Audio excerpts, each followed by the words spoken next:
Brand company. বলতে থাকবেন তো কাল থেকে?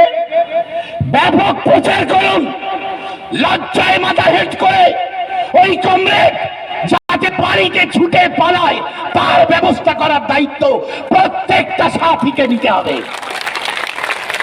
কারণ এরা বারবার ইতিহাস সাক্ষী আছে, এরা বেইমানি করছে, আর বেইমানি করতে শেখাচ্ছে। আমি ভেবেছিলাম এদের বিরুদ্ধে কথা বলবো না, কিন্তু না বললে এই মিডিয়ার প্রচার, সোশ্যাল মিডিয়াতে যা হচ্ছে, খুব মুশকিলে পড়ে যাব তো আমরা।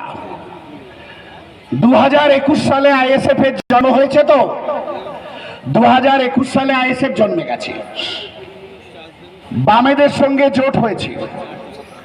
2021 সালে 77টা সিট বিজেপি জিতেছিল তো নাকি? আইএসএফ যে জায়গাগুলোতে প্রার্থী দিয়েছিল সেখানে বিজেপি জিততে পারেনি। এই 77টা সিটের মধ্যে 76 তাকে কমরেড বলা হয়। কেউ কেউ ভাবে এসব শব্দগুলো আমাদের বাপের সম্পত্তি, এসব নিয়ে আর কেউ বলতে পারবে না, আমরাই পূত পবিত্র, আমরাই এসব বলবো।